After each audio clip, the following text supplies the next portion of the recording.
Bom dia, gente. 18 de maio de 2020, mais uma sessão do Cálculo 1, começando aí uma semana.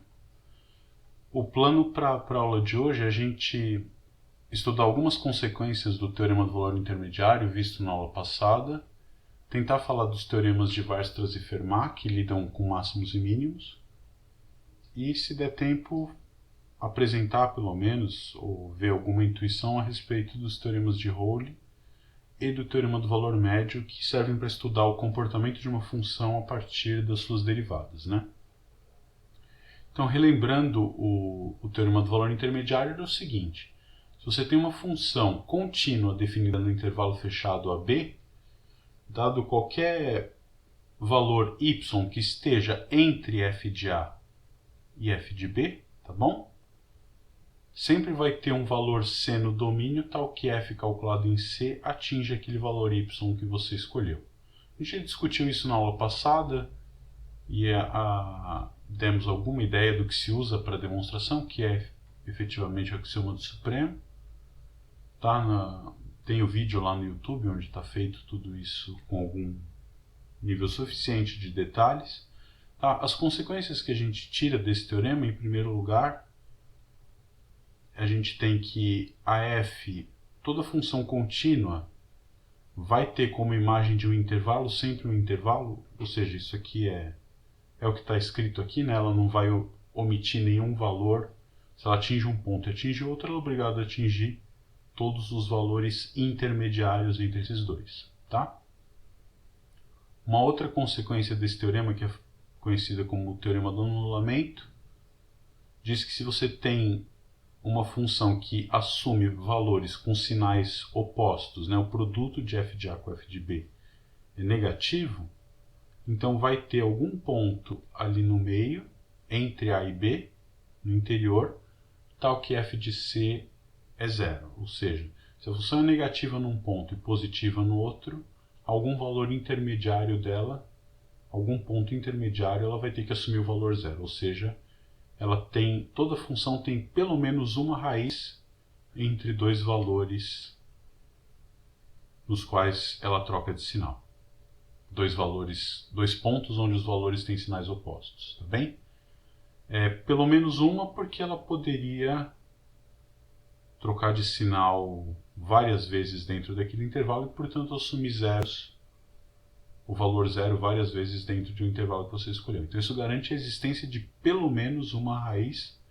Quantas a gente vai conseguir contar usando esse camarada aqui que é o TVN, tá? Uma outra aplicação interessante que a gente tem é o seguinte: suponha que você tem um círculo, tá? E você tem uma função contínua que pega pontos do círculo, tá bom? Então, para cada ponto do círculo, eu vou te dar um número, tudo bem? Então, vamos chamar esse círculo, a gente costuma denotar isso por S1, tá? Então eu vou chamar AF, ela é uma função que pega um ponto da circunferência e associa um número real, tá? Vamos supor que essa função é uma função contínua, tá? Isso a gente não estudou, mas o que quer dizer que é contínuo aqui? Intuitivamente, se você tem pontos próximos no círculo, o valor da f nesses pontos também vai ser um número real, um próximo do outro, tá? Quando que dois pontos estão próximos no círculo? Bom, se você tiver coordenadas cartesianas, a distância entre eles, que você calcula com a raiz quadrada da diferença dos quadrados das coordenadas, né, é pequena, né? Então, é uma definição com epsilon e delta igualzinha a do cálculo 1, só que a única coisa que você vai mudar é que a distância, o x menos x0 menor do que delta, vai ser um x e um x0, que são pontos do R2, e a distância é do R2. Mas isso não importa no momento, tá? Se você tem uma função contínua do círculo, o que a gente vai mostrar é que existem pontos antípodas, tá? Já digo o que significa a palavra antípodas, onde f tem o mesmo valor. Tá? O que são pontos antípodas? Pontos antípodas são pontos da circunferência que estão ambos contidos no segmento que passa pelo centro e por um dos pontos. Então, quem que é o antípoda desse cara? Você pega o centro da circunferência, esse cara aqui, né? Tá bom? Mais ou menos. O que eu estou te dizendo é que você vai ter, se eu te dou qualquer função contínua na circunferência, existem dois pontos antípodas onde a função obrigatoriamente atinge o mesmo valor, tá? Como é que a gente pode fazer isso? Faz de conta que você tem um eixo aqui passando pelo centro da circunferência. Você concorda que esse ângulo θ aqui, ele define o ponto, né? A coordenada x dele é r cosseno θ e a coordenada y é r seno θ. Então eu poderia pensar nessa função como sendo uma função f, que sai de 0, 2π, né? Porque para dar a volta inteira na circunferência eu vou ter meu ângulo θ variando de 0 a 2π. E o que eu quero mostrar é que tem dois pontos antípodas, ou seja, a diferença de ângulo entre eles é π, no qual ela assume o mesmo valor. Tá? Então, como é que eu vou fazer isso? Eu vou mostrar que a função g de x, que é o valor da f num ponto menos o valor da f no seu antípoda, né, 180 graus depois, ou π radianos, essa função tem que ter algum ponto onde ela vale zero. Tá? Então vamos lá, vamos pensar. Quanto que vale a g de...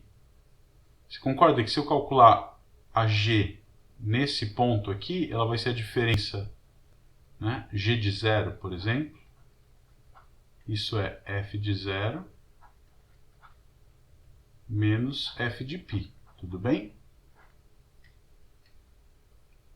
E se a f é uma função contínua, f de x mais π também é contínua, porque é a composta da f que é contínua com x mais π, que é uma função contínua. Então, g é uma função contínua porque é a diferença de duas funções contínuas. Vamos ver o chat, tem alguma pergunta ali? Isso funciona para seno e cosseno também? Eu não entendi rapidamente sua pergunta. Deixa eu só concluir o que a gente está fazendo e aí a gente já vê ali. Só um minutinho, tá? G de zero vale isso. Quanto que vale g de π?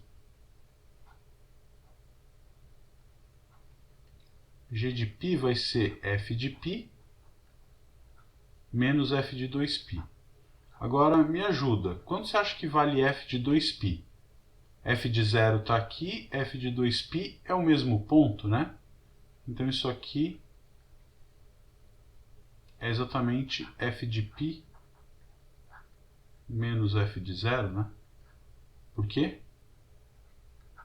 Porque f de zero, que é o ponto, esse ponto aqui, a função f atinge um certo valor, vai ser igual a f de 2π, porque no 2π eu estou no mesmo ponto, né? Tudo bem? Então veja só, o que a gente vai ter ali, né? A minha função g é uma função contínua de modo tal que g de zero é igual a menos g de π, né?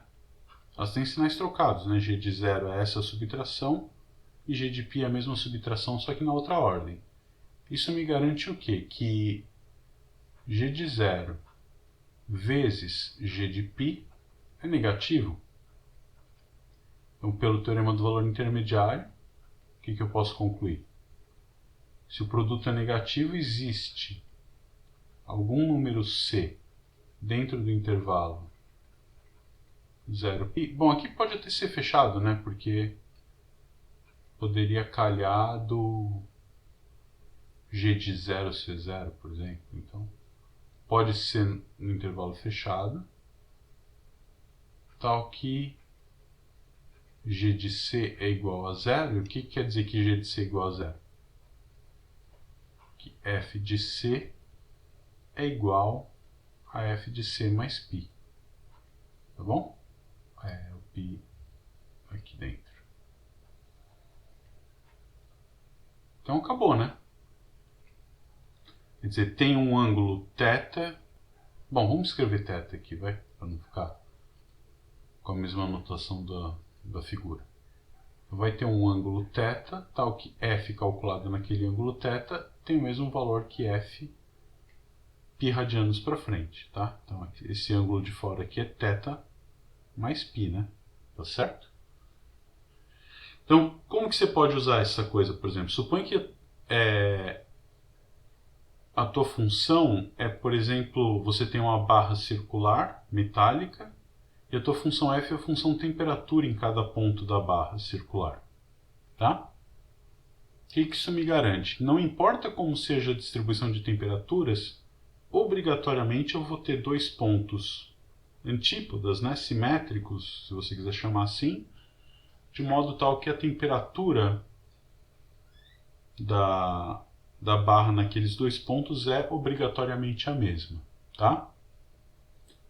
A título de curiosidade, esse teorema vale para dimensões mais altas. Por exemplo, se em vez de um círculo você tem uma esfera, tá? Esse teorema do jeito que está aqui a gente não consegue demonstrar, mas se você tem uma esfera e pega, por exemplo, uma função contínua na superfície da esfera, obrigatoriamente vai ter dois pontos antípodas que têm a mesma temperatura. Então, por exemplo, se você pensar na superfície terrestre como uma esfera, necessariamente existem dois pontos antípodas da superfície terrestre onde agora a temperatura é exatamente a mesma. Porque a temperatura varia continuamente de um ponto para outro na superfície terrestre, né? Você não está num ponto com 23 graus e de repente do lado dele tem menos 50, por exemplo. Tá? Um ponto ali bem pertinho. Se você conseguisse fazer isso, você estaria construindo pontos próximos com diferença de temperatura arbitrariamente grande. É o que você precisa para construir um plasma, né? A gente não consegue fazer isso ainda. Bom, então é isso. Quer dizer, se você tem para a função temperatura, você vai obrigatoriamente ter dois pontos antípodas com a mesma temperatura. A função pressão atmosférica, por exemplo, vai ter dois pontos antípodas que são a mesma. E se você pensar um pouquinho, dá para você concluir que você tem exatamente dois pontos antípodas onde a temperatura e a pressão são exatamente a mesma. Tá? Isso é um que a gente chama de teorema de Borsuk-Ulam. Isso vale para S1, que é uma esfera de dimensão 1, esferas de dimensão 2, que é uma esfera que você está acostumado, e para dimensões arbitrárias também, né? Tá bom? Então essas são aplicações interessantes do teorema do valor intermediário, e com isso você consegue, por exemplo, fazer os 3 primeiros exercícios da lista, né, com que a gente já tem de teoria. Vamos tentar caminhar na direção do teorema de Weierstrass e o teorema de Fermat, tá? Então, se você quiser, esse é um novo tópico do curso.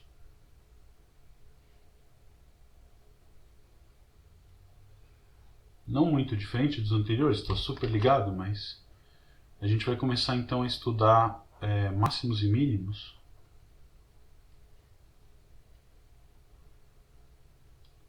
De funções, tá?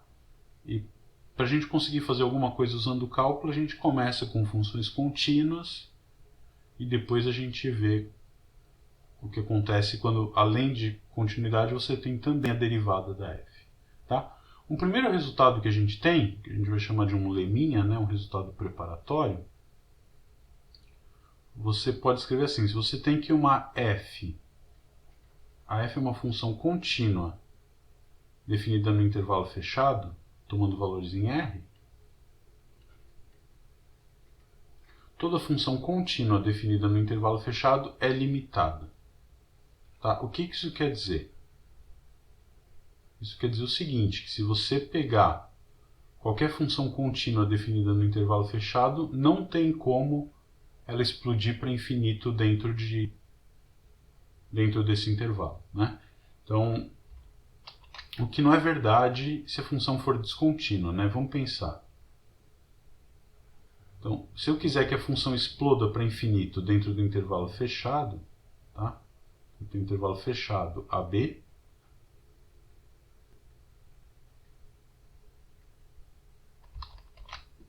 eu tenho uma função contínua. Ela assume valores aqui. Tem o f de A aqui, o f de B aqui, tá bom? Se você quiser uma função contínua, o que eu vou ter que fazer? Eu vou ter que ligar esse ponto até o outro ponto com uma curva que eu desenho sem tirar o lápis do papel. Parece super intuitivo que não existe nenhum ponto aqui no meio que ela possa tender para infinito, né? Porque se ela tendesse para infinito nesse ponto, para continuar o gráfico eu teria que desenhar tirando o lápis do papel, né? Eu não consigo chegar no infinito, tiro o lápis do papel e faço alguma outra coisa, tá bom? E para ela ser contínua, por exemplo, ela tende a infinito pela esquerda, chegando no C, assume esse valor aqui no C e continua. Bonitinho, tá? Então, essa aqui é uma f definida no intervalo fechado, que não é limitada, mas ela não é contínua, tá bom? Então, se ela for contínua no intervalo fechado, ela tem que ser limitada. Se ela for descontínua, pode explodir para infinito, e se o intervalo for aberto, também pode explodir para infinito, né? Por exemplo, situação mais simples do que a anterior, né?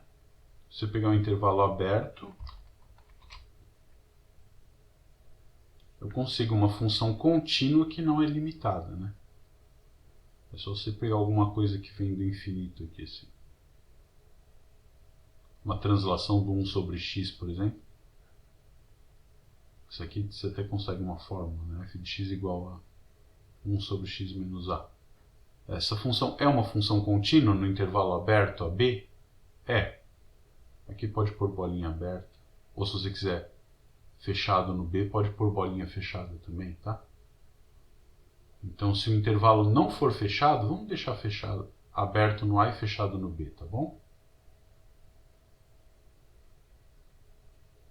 Então, esse intervalo é aberto? É um intervalo fechado? Não, também não é aberto, mas ele não é fechado. E a função é limitada? Não. E ela é contínua? Sim. Tá bom? Então você tem que tomar muito cuidado. Quer dizer, as hipóteses aqui são todas cruciais. Tá? Se ela for contínua no intervalo fechado, ela não pode explodir para infinito. Agora, se o intervalo for não fechado ou ela for descontínua, aí ela pode ser ilimitada. Ilimitada quer dizer que ela tende para infinito em algum ponto, ou para mais infinito ou menos infinito. Ilimitada quer dizer que o gráfico dela está sempre abaixo de algum valor real n, né? Lembrando, limitada quer dizer que o módulo de f de x é menor ou igual que n, tá bom? Para todo x dentro do domínio. Então, a gente consegue provar isso. O que você usa para provar isso? De novo, o axioma do supremo, tá? E o axioma do supremo, aquele que a gente viu lá no comecinho da aula. A demonstração desse lema está lá no vídeo. E o teorema que a gente tem, que é o importante, também não vou demonstrar, né? Mas é o teorema de Weierstrass, tá bom?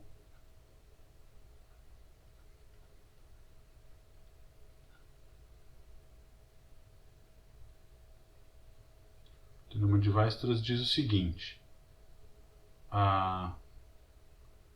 se f é uma função contínua de AB em R,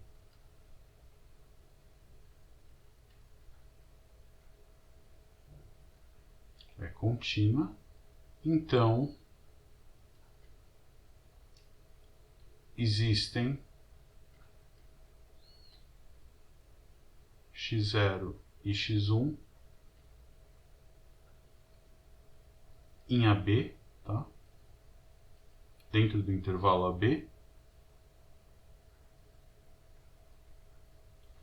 tais que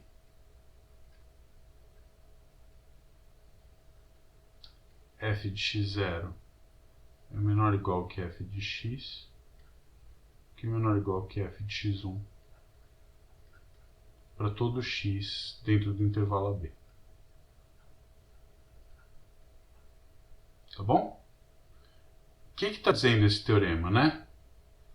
Que se a função é contínua definida no intervalo fechado, então vai ter dois pontos dentro desse intervalo onde o valor da f no primeiro ponto é menor ou igual que o valor da f em qualquer outro ponto.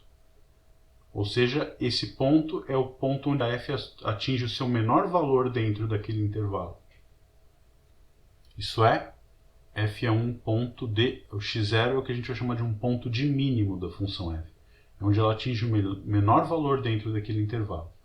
E o outro ponto, x1, é um ponto onde a f atinge o maior valor. f de x1 é maior ou igual que o valor da f em qualquer outro ponto.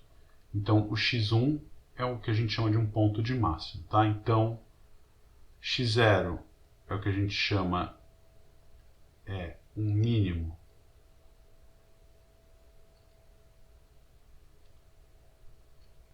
Tá? Não precisam ser únicos esses pontos, tudo bem? x0 é um ponto de mínimo, que a gente chama de mínimo global, porque ele é o menor valor dentre todos. E o x1 é o que a gente chama de ponto de máximo global, tá bom?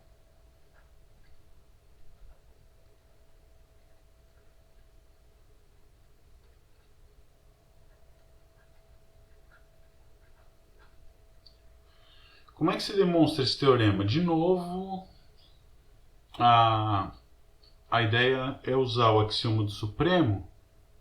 E o truque, tá? Então, uma ideia da prova, vamos deixar em uma nuvenzinha aqui, tá? Como você sabe que, pelo lema, a função é limitada, eu vou chamar de m o sup dos valores de f de x, tal que o x está dentro do intervalo AB. Então, eu não sei se tem máximo, mas tem o cara que era para ser o máximo, né? Então, como a função é limitada no intervalo, se você desenhar uma função contínua no intervalo AB, fechado, tá?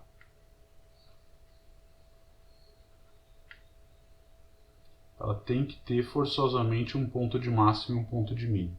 Deixa eu dar uma exagerada aqui.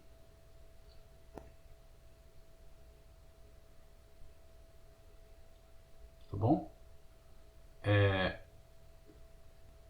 Esse cara aqui, o m, para mim, vai ser o sup, ou seja, é o menor cara que ganha de todos os valores da m. O que a gente precisa mostrar? Que existe um valor de x, no meu caso aqui esse é o x1, tá? Tal que f de x1 é igual a m. Então, o que você precisa é, quero um x1 dentro do intervalo, tal que f de x1 é igual a m. Como é que você vai construir esse cara?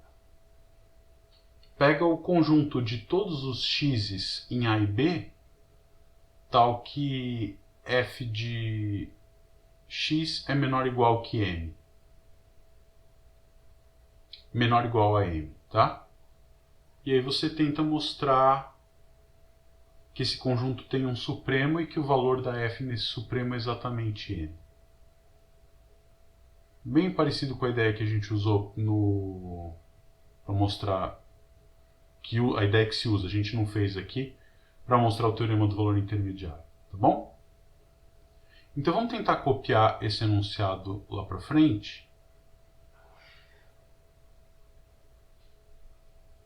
Tá? E vamos tentar discutir ele com mais profundidade.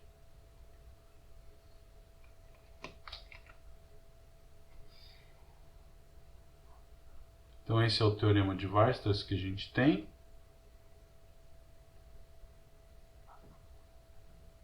Ele está dizendo que toda função contínua num intervalo fechado tem pontos de máximo e mínimo. Então vamos tentar discutir os casos possíveis vamos ver, ele tem duas hipóteses, né? A f tem que estar definida num intervalo fechado e a f tem que ser contínua. Então vamos ver, será que o teorema é verdadeiro se o domínio da f não é fechado?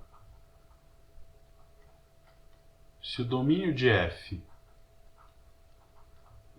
não é intervalo fechado, o que a gente pode dizer?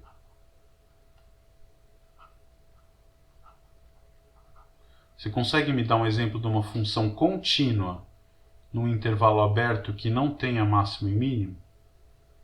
Nem máximo, nem mínimo?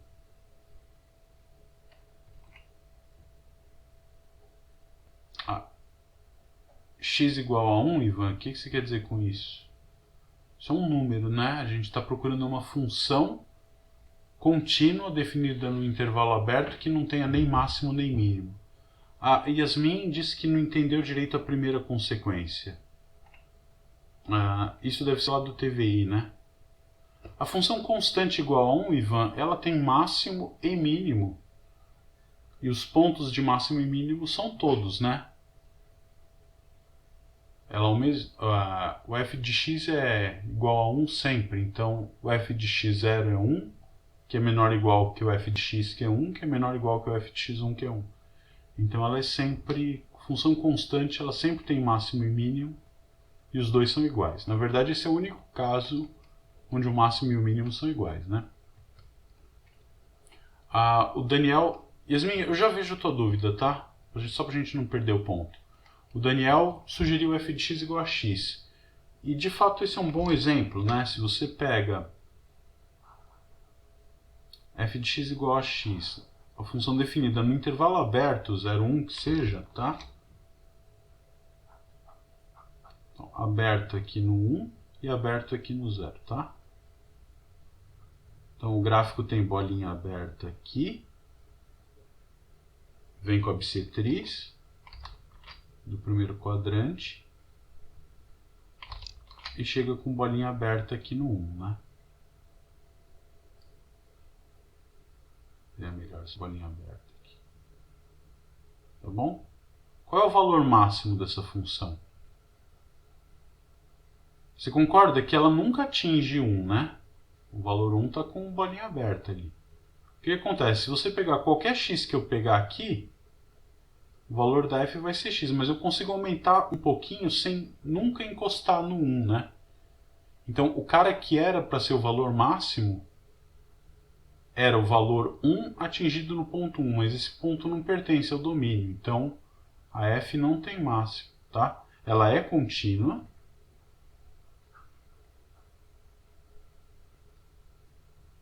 mas não tem máximo. Não atinge o valor máximo, né? Tá claro isso?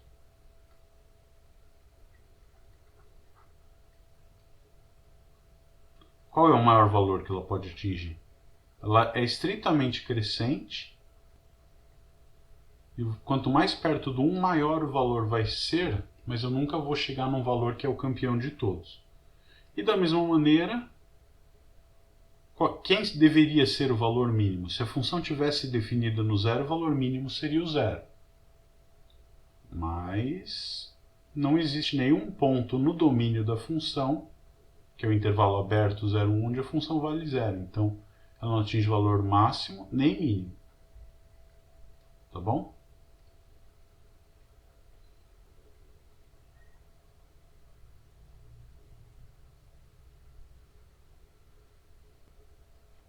E a segunda condição, vamos tentar procurar um contra-exemplo onde a função ela é definida no intervalo fechado, mas não é contínua. E, portanto, não assume nem máximo nem mínimo, né? Quer dizer, que não assuma máximo e mínimo, porque pode acontecer dela estar definida no intervalo que é fechado, ser descontínua e assumir máximos e mínimos, tá? Então, por exemplo, tá? Essa f não é contínua. Agora eu vou fazer uma g definida nesse mesmo intervalo aberto que tem valor máximo e mínimo. Ela tem máximo e tem mínimo. Tá? Então, a g Tem. Então o teorema não é um teorema do tipo C e só C, né? Tá bom? Existe, se o intervalo for, o teorema está dizendo, se a função for contínua e o intervalo for fechado, com certeza existem máximos e mínimos. Agora, se o intervalo não for fechado ou a função não for contínua, pode ser que exista, como é o caso dessa g, que tem um ponto de máximo aqui e tem um ponto de mínimo aqui. Mas pode ser que não exista também e a y igual a x, f de x igual a x, que a gente vê o gráfico branco aqui, não tem máximo e mínimo nesse intervalo. Então vamos pegar uma função contínua no intervalo fechado que não tem máximo e mínimo. Tá? Então para isso ela vai precisar ser descontínua. Né?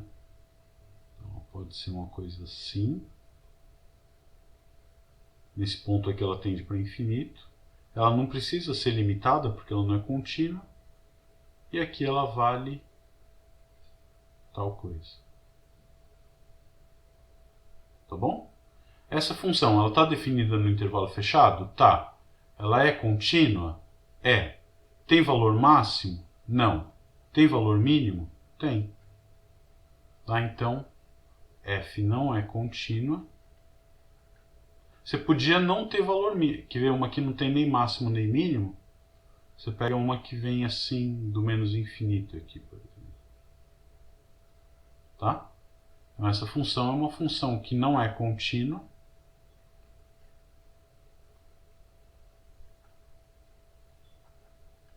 E não tem máximo nem mínimo.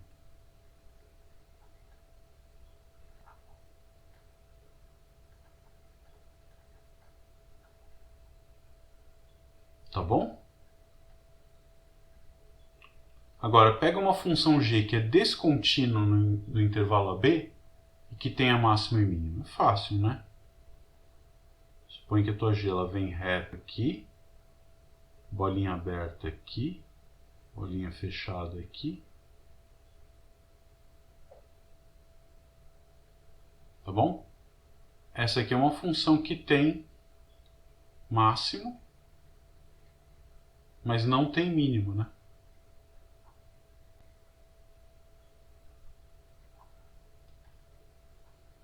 Que é uma que tem máximo e mínimo, troca a bolinha aberta de lugar. Põe bolinha aberta aqui, bolinha fechada aqui. Ela tem valor máximo nesse ponto, valor mínimo nesse ponto, mas ela não é contínua, tá bom?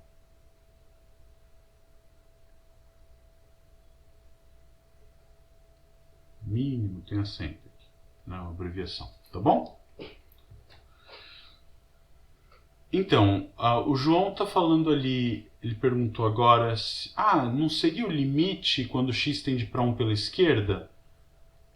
Então, João, esse seria o valor máximo, mas qual é o x que atinge esse valor limite? Ele não existe, né? Eu estou chegando muito perto do 1 pela esquerda, mas eu nunca encosto no 1 quando é um limite. Então, é uma coisinha delicada. O ponto onde ele deveria assumir o máximo, ele não está no domínio. Então ela não pode assumir máximo. Porque quanto mais perto eu chego desse ponto, maior vai ser o valor da função. Então eu estou vendo um máximo virtual ali, mas eu nunca consigo atingi-lo. Tá claro? Então esse é o teorema de Weierstrass. Eu acho que eu desliguei a tela sem querer.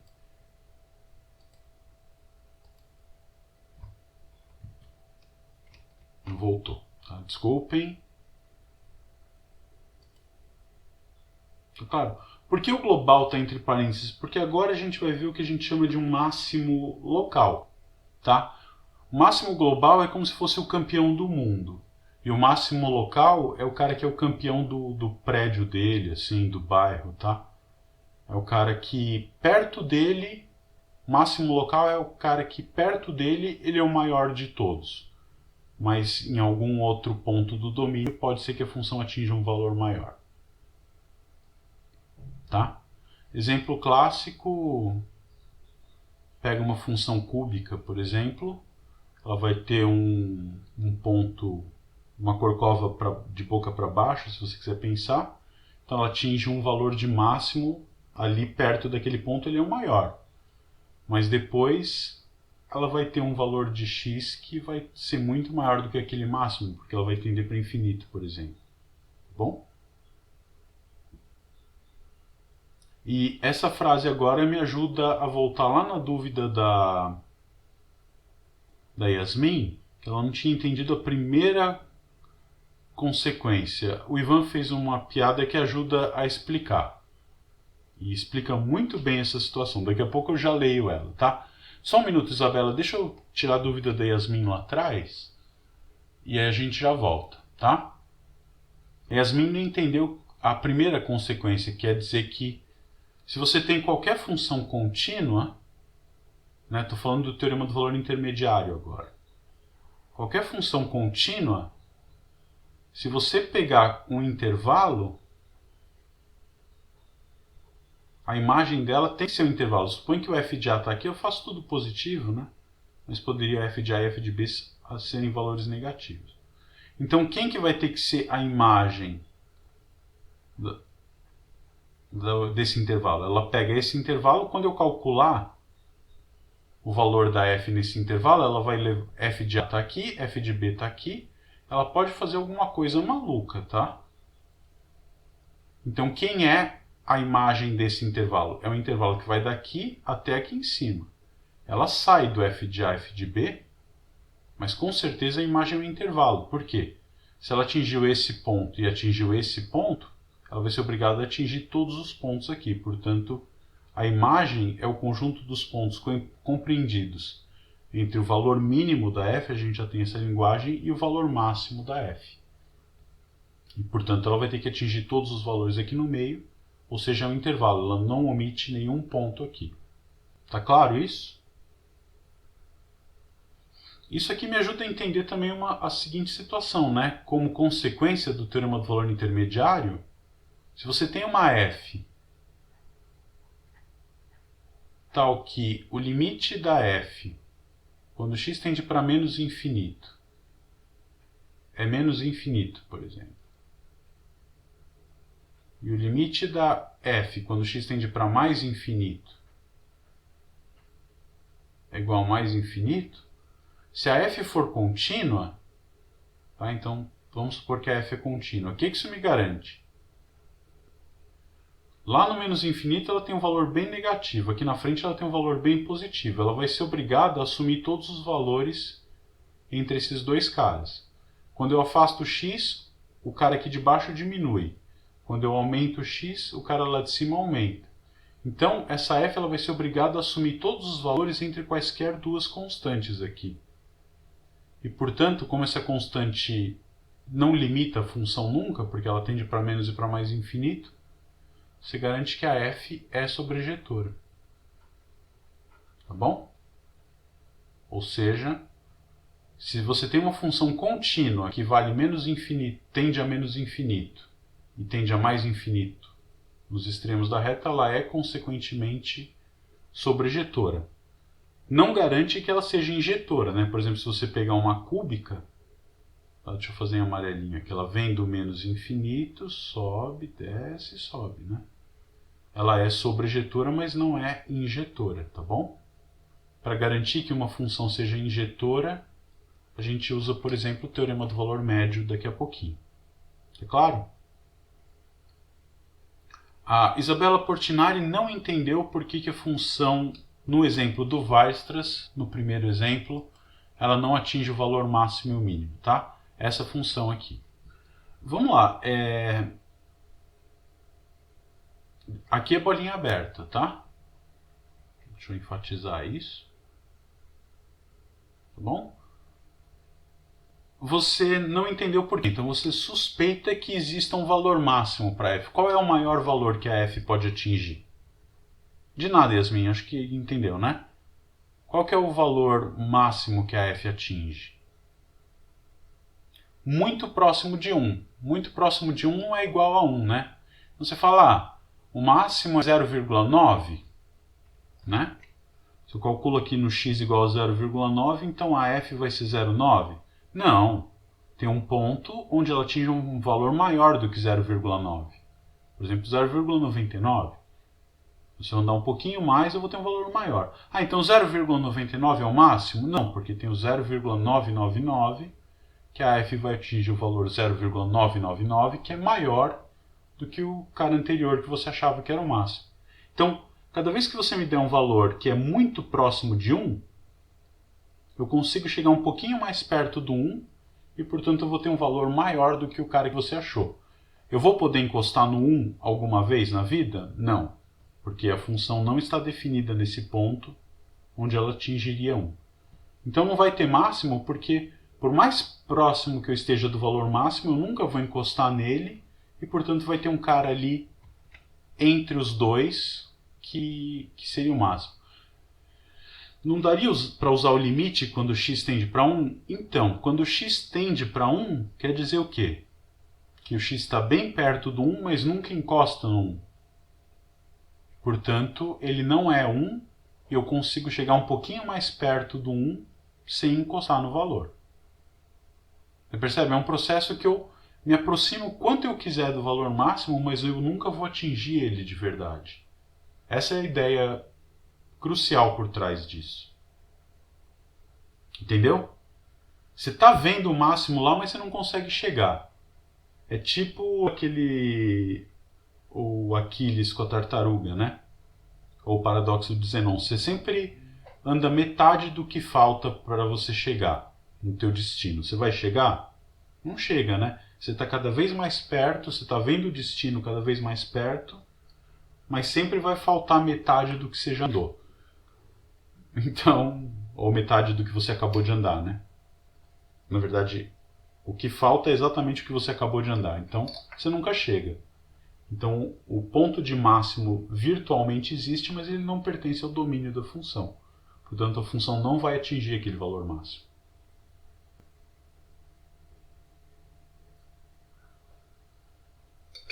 De nada. Essa coisa é uma coisa muito delicada, a gente precisa...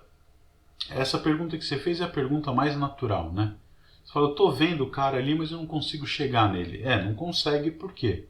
Porque o intervalo é aberto e aquele ponto não pertence ao domínio. Tá bom? Então, esse é o teorema de Weierstrass. Ele te permite, então, fazer o quê?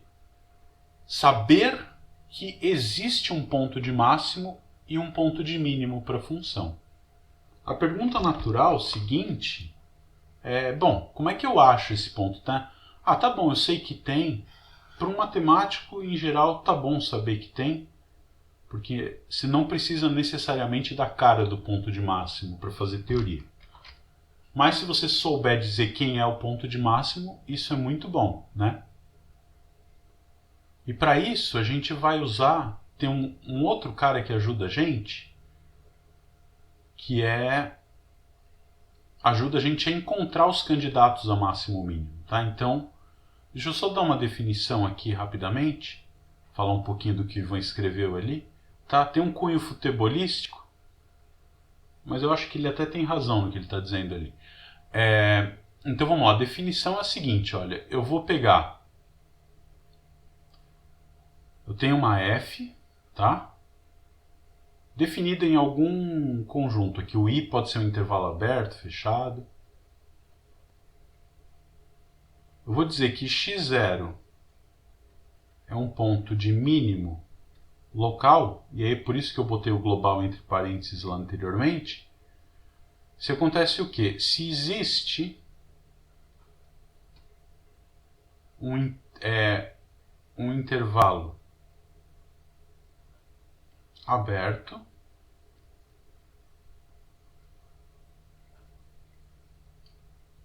contendo,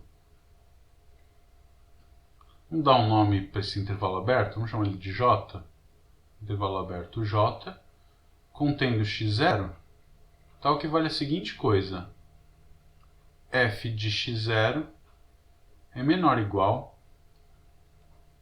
que f de x para todo x pertencente a J, tá? Eu vou dizer que x1 é um máximo local, eu já explico isso numa figura, vai ficar bem claro. É um máximo local se existe um intervalo vamos dizer assim, não é que é mínimo local, né? É um ponto de mínimo local, tá bom? E x0 é um ponto de mínimo local e x1 é um ponto de máximo local. Se existe um intervalo aberto, chamado de J também, contendo x1, não precisa ser o mesmo J aqui, obviamente, tal que f de x é menor ou igual que f de x1 para todo x nesse intervalo, tá? Então, o máximo global, no espírito do que o Ivan falou brincando aqui, né? O máximo global é o cara que é o campeão dos campeões. E o máximo local é o cara que é campeão ali perto dele, né? Então ele falou aqui, ó, o Palmeiras, por exemplo, é um campeão brasileiro porque ele é o máximo local. Mas o São Paulo é o campeão do mundo, é o máximo global. Então sei lá, você pega o campeonato mundial de ping-pong, por exemplo, tem o campeão mundial e tem o cara que é o campeão do prédio dele ali, ele é o máximo local. No prédio dele, ou seja, em volta dele, ele é o melhor que tem, mas tem outros caras num domínio um pouco maior que são maiores do que ele, né? Como o Ivan falou ali, do time que é o maior de todos, né? Então vamos ver a situação concreta aqui. Vamos pensar assim, vamos colocar o que é um máximo local, um mínimo global, tudo na mesma figura, tá? Então você tem, por exemplo, uma função que é assim. Eu vou desenhar ela no intervalo fechado, porque aí no intervalo fechado o Weierstrass garante pra gente uma função contínua no intervalo fechado, o Weierstrass garante pra gente máximos globais, tá? Vamos começar aqui, esse é o valor f de a. Eu posso ter esse ponto aqui, ó, é um mínimo local, esse aqui é um máximo global, local. Tá bom? Então esse é o gráfico de uma função contínua. Esse ponto aqui é o menor valor que a função atinge, né? Então esse cara é um mínimo global ou simplesmente mínimo, tá bom? Esse ponto aqui é um ponto de máximo global, porque é o maior valor de todos. Esse aqui é um mínimo local. Tudo bem? Você entende o que eu estou querendo dizer? Por que ele é um mínimo local? Porque tem um pequeno intervalinho em volta dele, onde nesse intervalo ele é o menor valor de todos. Mas se eu aumento o intervalo, vai ter um ponto onde o valor da função é menor do que o dele. Tá bom? E esse cara aqui vai ser um máximo local, porque perto dele todo mundo é menor ou igual que ele, o valor da função. Mas tem outros pontos onde o valor da função é maior. Tá bom?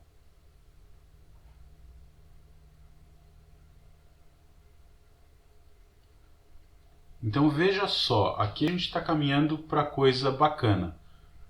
Deixa eu ver se tem algum comentário, alguma dúvida ali.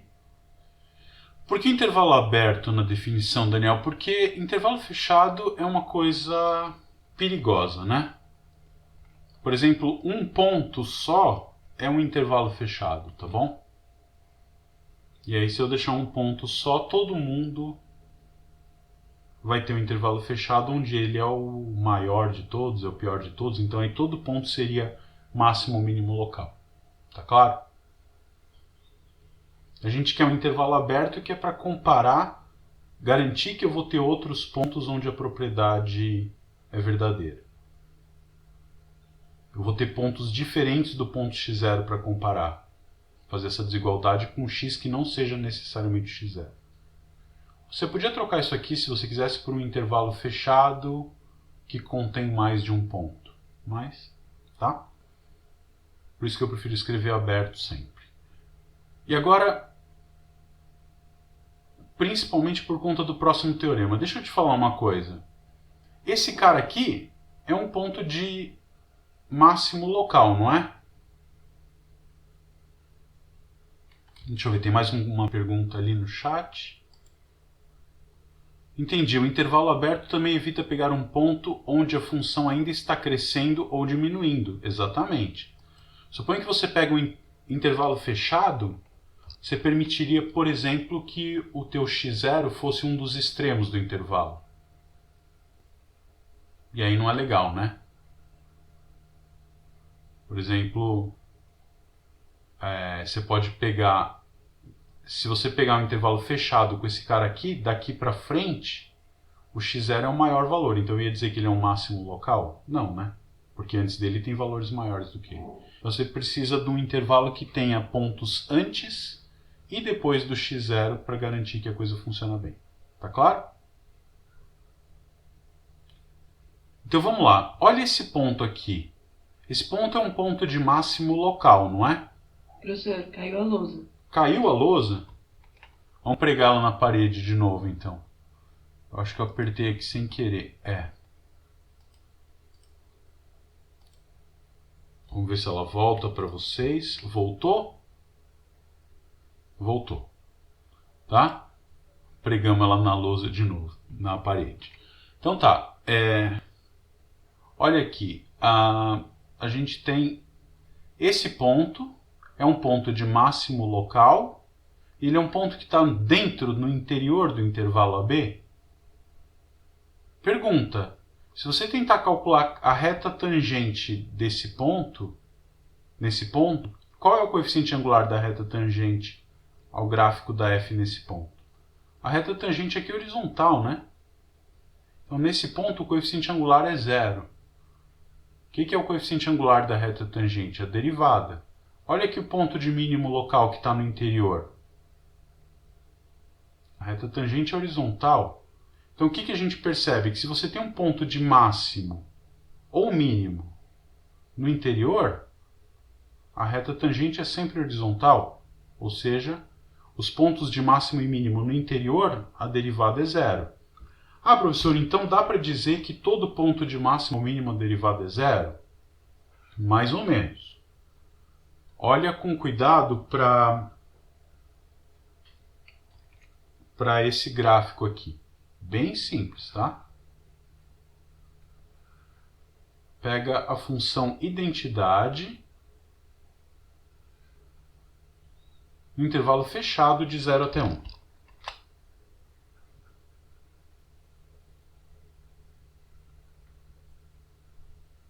Tá? Então, bolinha fechada aqui.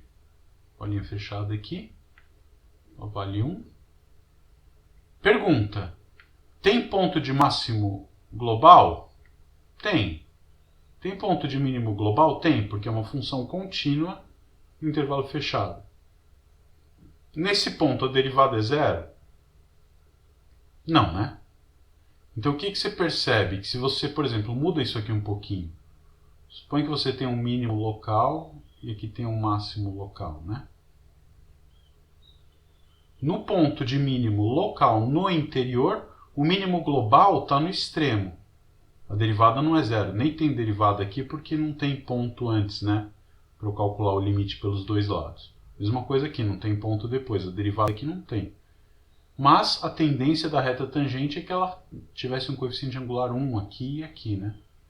Então, nesses pontos a derivada não existe e eles são pontos de máximo e mínimo global, respectivamente. Mas no ponto de mínimo local e no ponto de máximo local, a reta tangente tem coeficiente angular 0.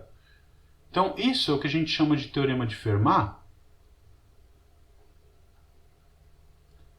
que te dá uma condição para que um ponto de máximo ou mínimo, para que um ponto seja um ponto de máximo ou mínimo no interior do intervalo. Tá? Então, pega uma função agora definida no intervalo aberto, chegando em R, tá? Derivável.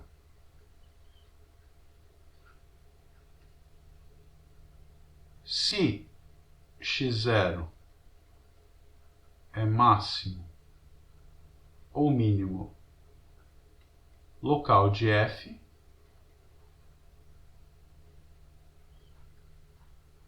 então f' de x0 é igual a 0. Tá bom? Ou seja, todo ponto de máximo ou mínimo num intervalo aberto tem que ter derivada zero. Então, isso aqui te ajuda, né? Se você combina esses dois teoremas, o Weierstrass e o Fermat, se você tem uma função contínua no intervalo fechado e você sabe que no interior desse intervalo ela é derivável, eu consigo descobrir quem são os possíveis candidatos a máximo ou mínimo no interior, que vão ser os máximos ou mínimos locais. Eles têm que satisfazer essa propriedade aqui. E aí eu pego, descubro quem são esses caras, calculo o valor em cada um. E depois comparo com os valores da borda para ver quem é o campeão dos campeões. Isso aqui vai me ajudar a detectar todos os máximos e mínimos locais, no interior. E aí, se eu estou no intervalo fechado, eu sei que tem que ter máximo e mínimo global. Então eu tenho os valores máximos e mínimos locais, comparo com os valores da borda e descubro quem são de verdade os globais no intervalo fechado. Tá clara essa estratégia? A gente pode fazer uns exemplos daqui a pouco. Todo ponto global, de máximo ou mínimo global, é um de máximo ou mínimo local. Isso é verdade, mas você não precisa se preocupar com esse tipo de coisa. O que você precisa se preocupar é o seguinte, que esse teorema está dizendo assim, se for máximo a derivada é zero. A pergunta natural é, então aqui eu vou escrever assim, ó, atenção, tá? Vale a recíproca desse teorema? Se f' de x0 é igual a zero,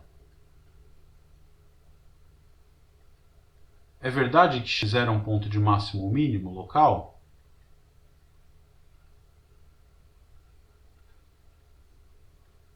Tá, quando eu falo assim x0 é máximo, eu quero dizer que é o ponto de máximo, é o ponto onde a f atinge o valor máximo.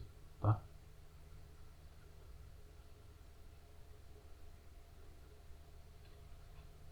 Você acha que isso é verdade? Se a derivada num ponto é zero, é verdade que esse ponto é ponto de máximo ou não? Tem um espaço aqui, né? Provavelmente eu vou querer escrever alguma coisa ali. Olha para esse exemplo. Pega f de x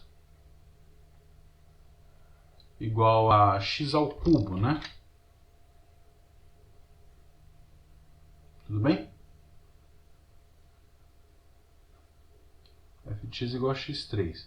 Quanto vale f' de x? 3x², tá bom? Quanto vale então f' de 0? 0. Então, f' de 0 é 0. A reta tangente é o eixo x nesse ponto. Pergunta, esse cara é um ponto de máximo local? Logo depois dele, tem valores maiores do que ele, então ele não é máximo local. E logo antes dele tem valores menores do que ele. Então ele não é um mínimo local. Tá? Então, se a derivada é 0, x0 não é necessariamente... Tá? Não vale a recíproca do teorema, isso que eu quero dizer. Necessariamente ponto de máximo ou mínimo local. Tá bom? Pode ser que seja. O que o teorema diz é outra coisa. Ele está dizendo assim, que se for máximo ou mínimo, então a derivada é zero. Se a derivada é zero, ele não se compromete a dizer absolutamente nada. Tá bem? Tá claro isso? Isso, Aline, exatamente. Esses pontos são o que a gente chama de pontos de inflexão. A gente vai estudar isso mais pra frente, tá? Na verdade, na aula da sexta, eu acho que a gente já consegue falar disso aí. Tudo bem? Então veja, o que a gente tem? A gente tem dois super teoremas aqui, né? O teorema de Weierstrass garante a existência de máximos e mínimos de funções contínuas no intervalo fechado. Falou, ó, se for contínua no fechado, tem máximo global, mínimo também. E o Fermat está dizendo, olha, se tiver um máximo local no interior, então a derivada é zero. Então quando você junta esses dois teoremas, você consegue fazer, fazendo aquilo que eu falei há pouco, determinar quem são os valores máximos e mínimos de uma função dentro de um intervalo fechado. Se ela for uma função derivável no interior do intervalo e contínua nos extremos, acabou. Tá bom? É bem tranquilo. Tá, vamos pegar um exemplo para fazer isso? Tem ali o exercício 4 da lista, a letra A, por exemplo. Tá? Tem que tomar alguns cuidadinhos, né? Por exemplo, se você pega...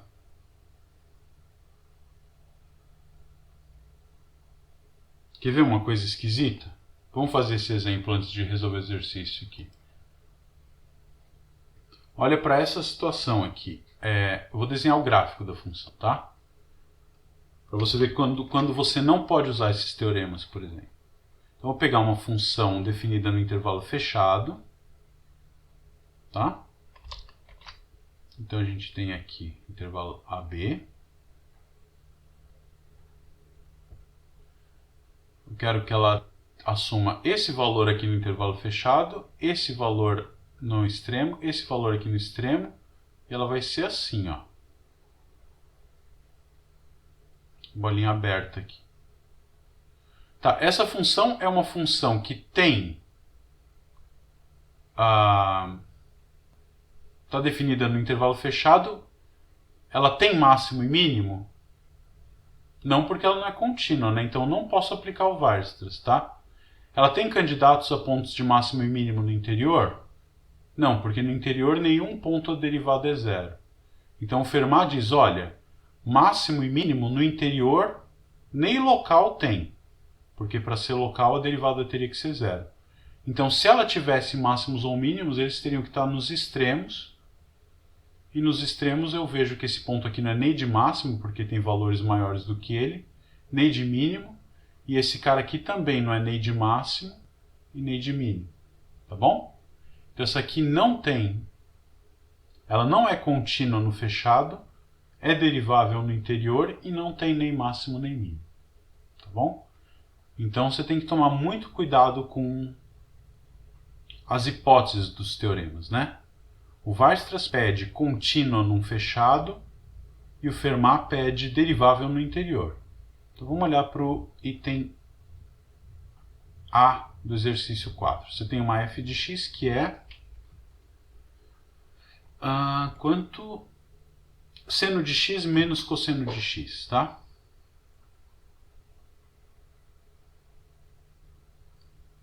E o intervalo é um intervalo fechado de 0 até π. Tudo bem? Então, pergunta. Tem máximo e mínimo essa função dentro do intervalo proposto? Eu estou com o intervalo fechado e a minha função é uma subtração de duas funções contínuas. Então, o Weierstrass, né, eu vou abreviar só por Wey, tá? E o que ele me garante? Se eu tenho uma função contínua no intervalo fechado, o Weierstrass diz para mim que tem máximo e mínimo globais, tá bom? E aí eu quero achar quem são eles. O que eu vou fazer para achar os candidatos? Eu vou olhar o Fermat, vai me dizer quem são os candidatos a máximo e mínimo locais, e portanto eles também querem disputar global. Pode ser que percam, mas o Fermat vai me dizer quem são os candidatos. Essa condição tem que ser satisfeita pelos máximos e mínimos locais no interior. Então eu vou tentar olhar para isso, para tentar descobrir, né? Então o que a gente vai ter? F' de x vai ser o quê? Cosseno de x mais seno de x. Eu quero que isso seja zero, ou seja, passando para lá, eu vou querer que tangente de x seja igual a zero, né? No intervalo de 0 até π, aonde que isso acontece? em nenhum ponto, né? Entre 0 e π no interior. Né? Isso aqui aconteceria só no 0.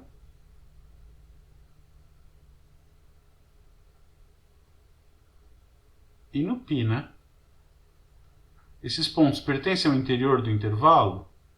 Não.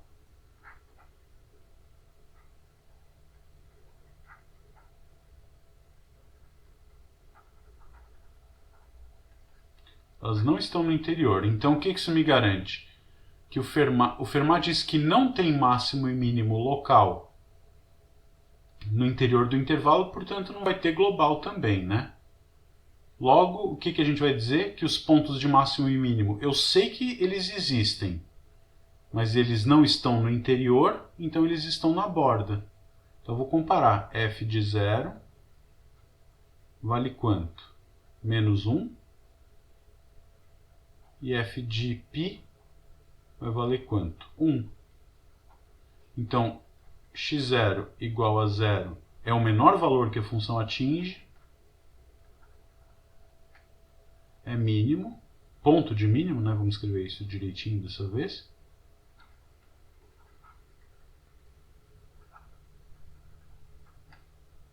E o x1 igual a π é ponto de máximo. Ficou claro qual que é a estratégia? Depois vamos tentar trabalhar exercícios daqui para frente, tá? Então, eu uso o Weierstrass para garantir que os máximos e mínimos existem no intervalo fechado, uso o Fermat para procurar os candidatos no interior. Acho ou não candidatos no interior, aqui a gente não achou, e aí o que vai ter? Eu vou ter que comparar os valores que eu encontrei no interior, que são os candidatos ao máximo e mínimo local, com os valores na borda, nos extremos do intervalo, para ver quem são os máximos e mínimos globais. Então, vamos pensar um exemplo aqui. Esse aqui, outro exemplo, tá? Pega f de x igual a x ao cubo menos x, tá bom? Eu vou querer isso no intervalo, sei lá, fechado, de menos 1 até 2. Então, vamos ver o que acontece. Depois a gente faz o gráfico dessa cúbica lá no décimos para ver. Tá? Então, de menos 1 até 2. Então, eu quero saber se tem máximo e mínimo. Tem máximo e mínimo global? Pelo Weierstrass, tem. Globais. Porque é uma função contínua no intervalo fechado. Como é que eu faço para achar... Deixa eu mudar um pouquinho a função aqui para facilitar nossas contas. Vamos pôr 3x aqui, tá? Então, o Fermat vai me dar os candidatos a máximo e mínimo globais. Então, o que o Fermat vai me dizer? Eu vou tentar olhar para os pontos. Pontos onde a derivada vale zero, a gente chama de pontos críticos, tá?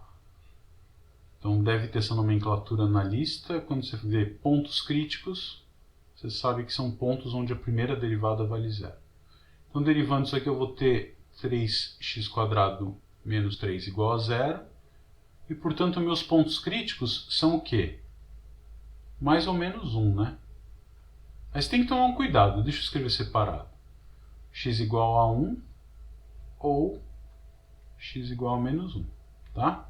Pergunta, qual desses aqui que vale? O menos 1, ele é extremo, né? E o Fermat só vale para pontos do interior. Então esse cara aqui, ele sai fora do Fermat. Eu só sei que ele é um ponto onde a reta tangente é horizontal.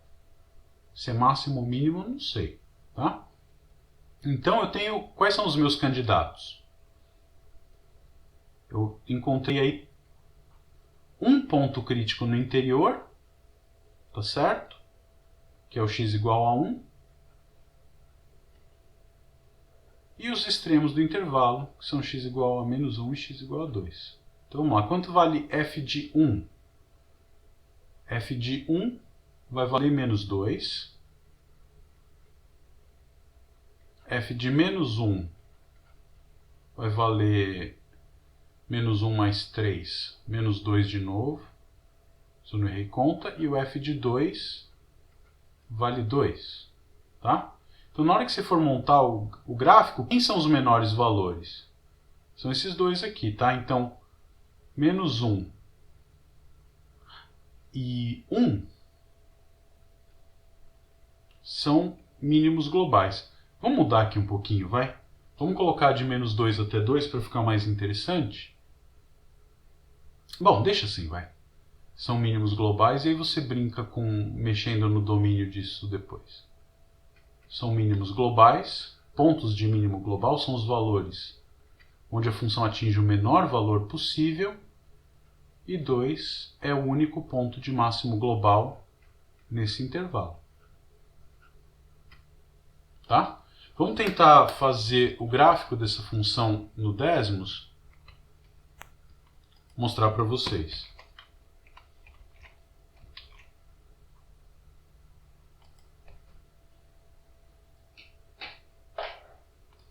Deixa eu ver se eu consigo abri-lo.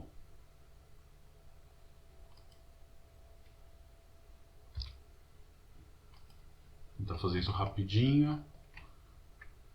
Vou botar para o pessoal, para vocês. Ah, e sumiu a lousa. Eu vou arrumar já.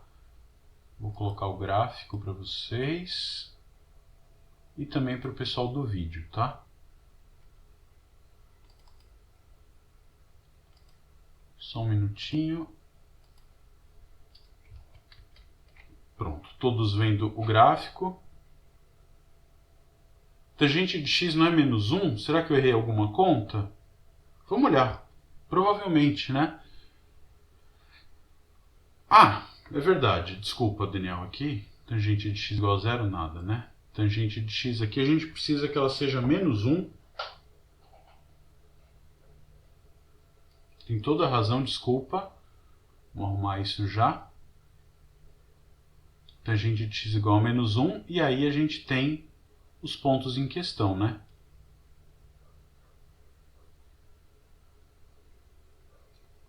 O x vai ser 3π sobre 4. E só, né? É o único. Então a gente tem ainda o valor no 3π sobre 4 para olhar aqui, ó.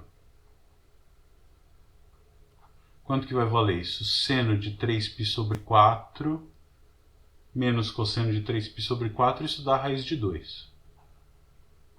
Tá? Que é maior do que 1.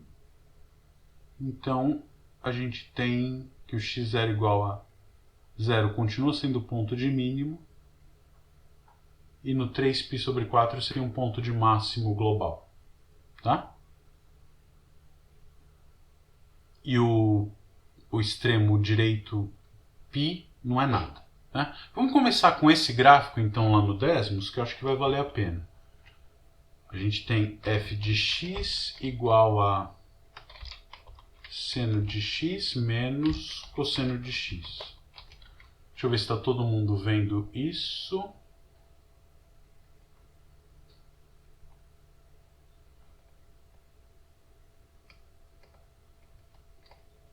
E aparece para todos. Isso é o máximo, né? Essa função? Seno de x menos cosseno de x. Tá bom. Então vamos lá. Está aqui o gráfico. No intervalo de 0 até π, né? Vamos tentar deixar isso definido aqui assim, ó.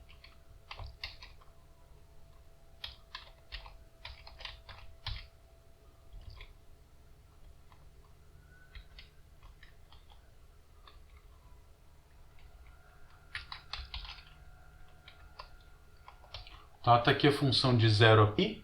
A gente consegue ver que no ponto 0 ela vale menos 1, que é o ponto de mínimo que a gente obteve. No ponto 3π sobre 4, olha, ele mostra aqui, a função vale raiz de 2, 1,41 aproximação.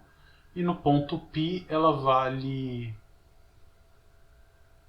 1, que não é o ponto. Tá? Então esse aqui é um ponto de máximo que a gente detectou via Weierstrass no interior, porque a reta tangente é horizontal nesse ponto. e o ponto de mínimo estava no extremo. Ele é o único ponto crítico no interior, né? O único ponto onde a derivada é zero no interior. E então ele é um candidato a máximo ou mínimo local que se revelou como máximo global quando comparado com os outros candidatos que são só os extremos. Tá bem? Se você aumentasse o domínio, por exemplo, para 0 até 2π, tá? Eu acho que o domínio lá nosso era de 0 a π somente. Tá bom. Se você olha para 0 a 2π, você vai ter, então, aqui nesse outro ponto, 7π sobre 4, um ponto de mínimo global. Então, se eu aumento o domínio, o máximo e o mínimo globais estão no interior. Mas como eu estava cortando no π, por aqui assim ela valia 1, tá bom? Então, nesse trechinho do gráfico, esse cara é o máximo global e esse é o mínimo global. Se eu aumento o domínio, tem chance do valor da função cair mais e ela cai para menos raiz de 2 no ponto 7π sobre 4. Tá clara essa ideia? A outra função que a gente estudou foi a g de x, né? Vamos chamar assim. Eu estava no intervalo de menos 1 até 2.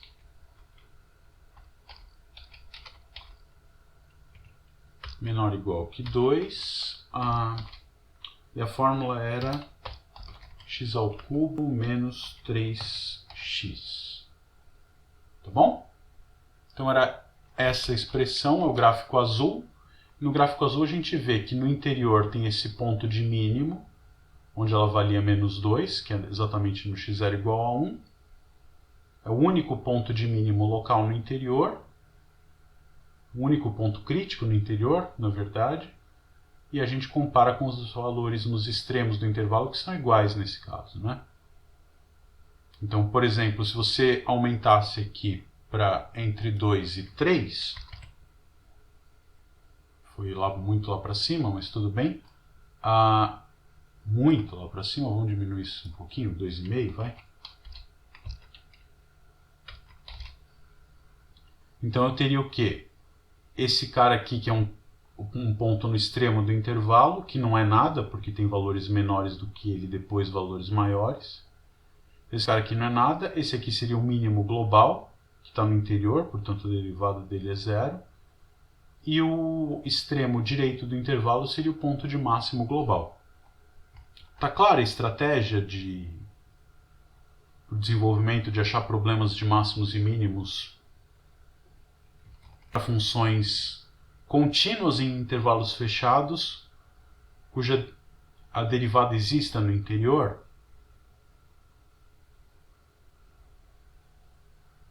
Sim, não, talvez. Foi muito corrido, não foi? Eu preciso de algum feedback de vocês.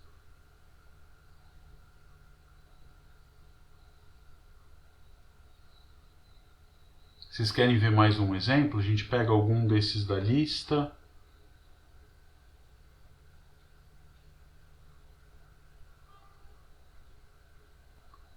Vamos fazer a letra C rapidamente, tá? E aí a gente vê como é que fica. A letra C, já vou desenhar ela aqui. Vamos tirar esses dois gráficos. A tua função h de x, vamos chamar assim para não confundir os nomes com os anteriores. O domínio da função é de meio até 4 e é 1 sobre x mais ln de x. Então, meio menor ou igual que x. Nossa, ficou rebelde aqui. Meio menor ou igual que x menor ou igual que 4. E a função é 1 sobre x mais ln de x. Tá? Então a gente tem a cara da função, a gente espera encontrar um ponto de máximo no ponto x igual a 4 e o ponto de mínimo global no ponto 1. Tá bom? Como é que a gente vai fazer isso? Vamos para a lousinha, deixa eu passar o vídeo para a lousinha para todo mundo.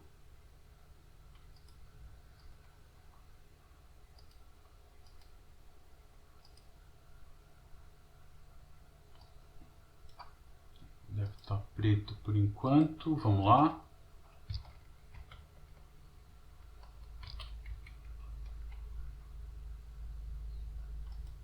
Parece que não apareceu para vocês. Deixa eu colocar aqui de novo. Vocês estão vendo a luzinha, gente? Alunos que estão ao vivo? Aparentemente sim, né? Se não estiver aparecendo, vocês me avisam, tá? Por favor. Então vamos lá, vamos tentar fazer da lista o exercício 4.c, tá? Então a nossa f de x é 1 sobre x mais ln de x e o domínio é x entre meio e 4, tá bom?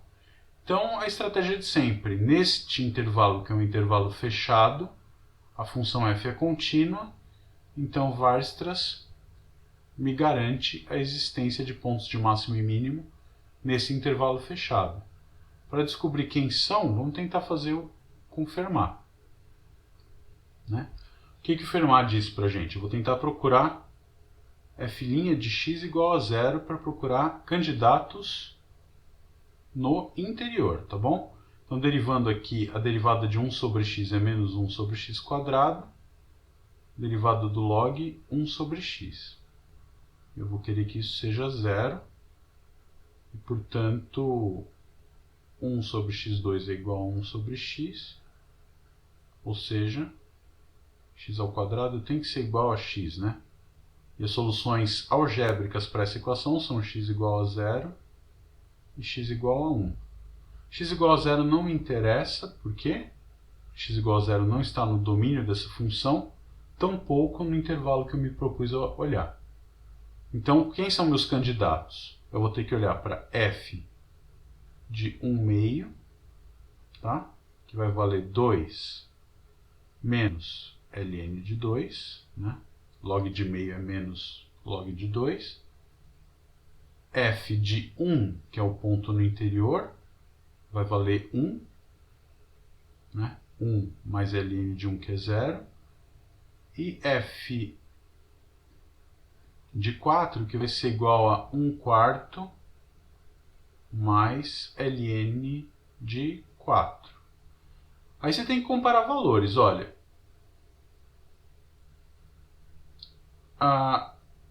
F de 4 com certeza é maior do que f de 1, né?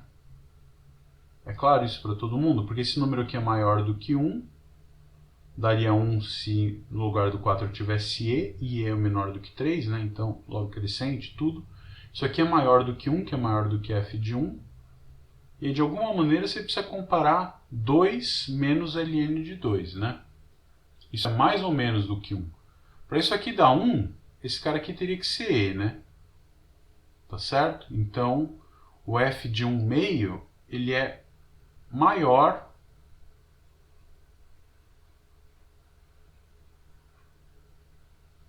do que f de 1. Tudo bem?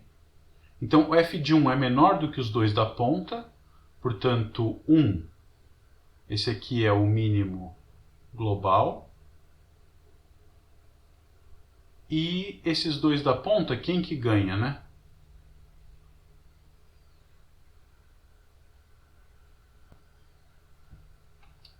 Qual dos dois é o maior valor? Por pouco é o f de 4, tá bem? Depois a gente vai ter uma maneira mais analítica de estimar isso, mas você pode ver que esse aqui é mais do que 1,25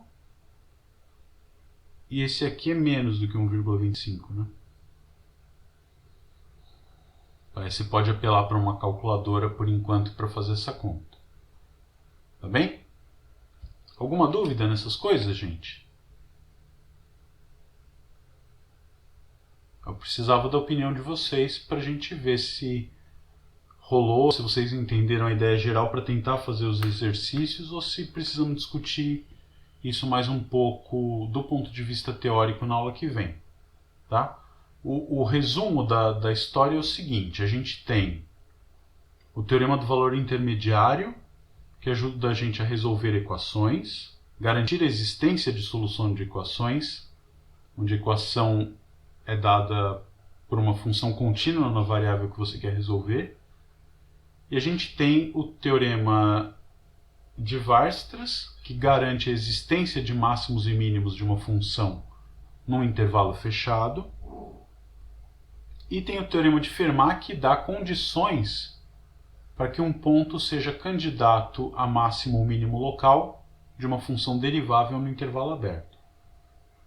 Então são três coisas bem diferentes que você precisa saber combinar para determinar máximos e mínimos de funções.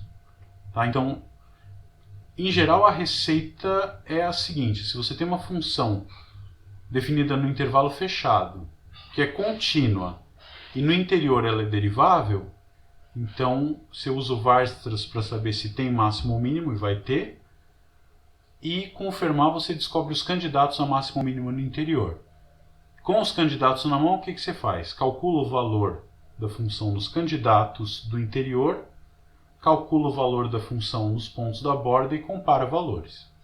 Tudo bem? Essa é a técnica geral para achar máximos e mínimos de funções contínuas no intervalo fechado, que são deriváveis no interior desse intervalo fechado.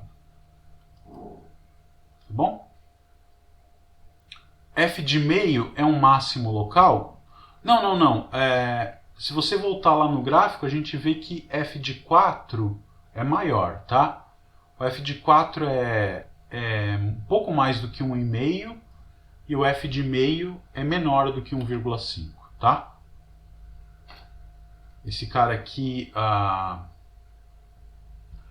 um jeito de você escrever isso, olha, que pode ajudar, isso é 1/4 mais 2ln de 2, né? Para ajudar a comparar com aquele lá, tá bom? E você vai ver que então esse cara aqui é maior do que esse. Tá? Então esse cara aqui é o máximo global. Esse aqui é o mínimo. Esse f de meio não é nada. É um ponto que era o ponto do extremo, que é um valor intermediário. Se você olhasse lá, voltar lá no gráfico para ver, eu acho que fica claro isso, tá bom?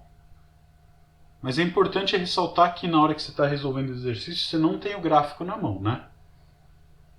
A ideia é você fazer as coisas todas analiticamente. A construção de gráficos vai ser um próximo passo.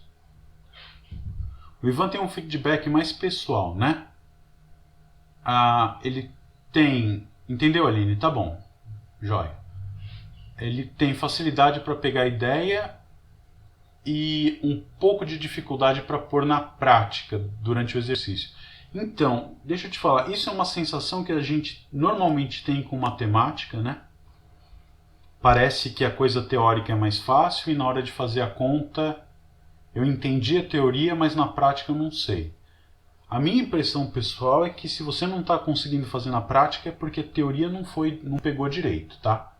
Então talvez tenha algum gap que você não percebeu na parte teórica que está te impedindo de avançar nas coisas práticas. Principalmente no curso de cálculo 1, onde o objetivo é calcular, o foco não é tanto assim na teoria, né? Então se a conta não está rolando é porque o motor que faz a conta funcionar não está indo bem. Então a gente pode tentar rever os problemas da teoria que estão te impedindo de fazer a conta. Ou às vezes fazer a conta é um probleminha algébrico só que você está empacando. Isso não é tão raro de acontecer também, tá? Mas em geral você deveria ser capaz de obter equações que se você resolvesse, você resolveria o problema. Tá? Precisa ver onde que é essa dificuldade prática no meio do exercício que está acontecendo.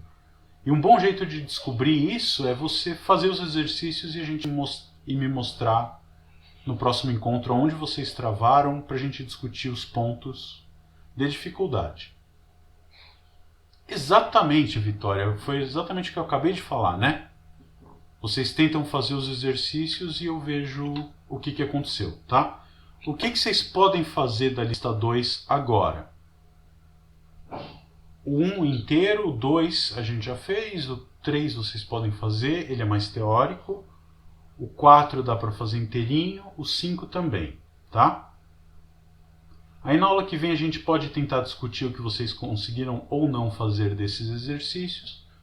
a gente parte para o TVM, para o Role, e aí praticamente a gente destrava a lista inteira, tá bom? Tem alguém que está com o microfone aberto, quer falar alguma coisa? Tem alguma mãozinha levantada que eu perdi aqui? Deixa eu ver. Não, né? Não. Tá bom. Bom, então acho que... Tem mais alguma coisa que alguém queira comentar? Senão a gente pode ir desligando e se ver de novo na quinta-feira, tá bom? Então, boa semana para todos. Até quinta, 7h30, onde a gente vai fazer essa proposta da vitória, que foi feita independentemente por mim aqui também. Tá? Aproveitem, estudem bastante e foco. Boa semana, gente. Tchau, tchau.